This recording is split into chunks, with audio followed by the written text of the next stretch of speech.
கொடுக்குற உறுதிமொழிகள்லாம் கொடுக்குற இதெல்லாம் ஓகே தான். ஆனால் ஸ்டாலின் சார் செய்ய முடியாததை நீ எப்படி செய்வ அப்படின்னு உங்களுக்கு ஒரு கேள்வி ஒன்று வரும். அது சிம்பிளாக ஒன்று சொல்கிறேன். இப்போ தான் ரீசெண்டாக அதை பற்றி நான் முழுமையாக ஒன்று தெரிஞ்சுக்கிட்டேன். நம்ம மாநிலத்துக்கான மொத்த பட்ஜெட் வந்து 4.39 லட்ச கோடிகள். அதில் 30% ஸ்டாலின் சார் டாக்ஸுக்கு போகுது. இது என்னடா புது டாக்ஸ்ன்னு கேட்குறீங்களா?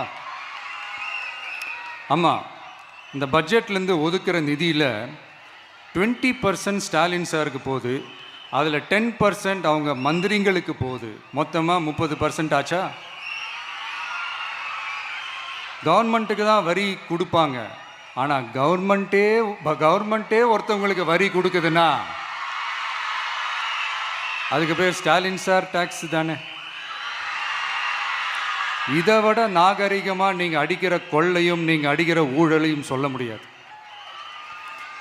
மக்களுக்காக ஒதுக்குற பணத்தை நீங்கள் அப்படியே சைடில் ஒதுக்காம மொத்த பணத்தையும் மக்களுக்கே செலவு பண்ணிட்டா ஒரு சூப்பரான நல்ல அரசாங்கத்தை கொடுக்கலாம்ல.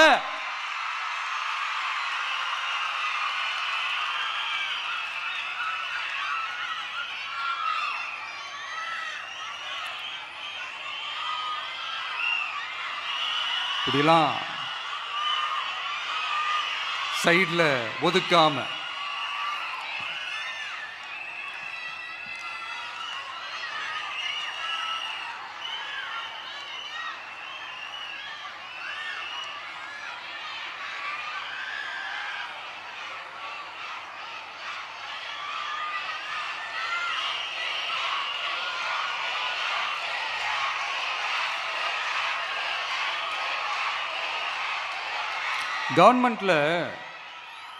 கவர்மெண்ட்டில் காசு இல்லை அப்படின்னு சொல்கிறாங்க. ஆனால் விடிய காத்தால எல்லார் அக்கௌண்ட்லேயும் 5000 ரூபா போட்டுறீங்களா? அது எப்படி?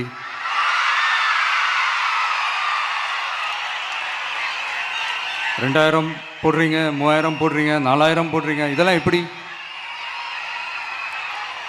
ஸோ கவர்மெண்ட்டில் காசு இருக்குது, பற்றாக்குறை தான் காரணம். அந்த பற்றாக்குறைக்கு காரணம் என்னென்னா இந்த மாதிரி ஸ்டாலின் சார் டாக்ஸ்.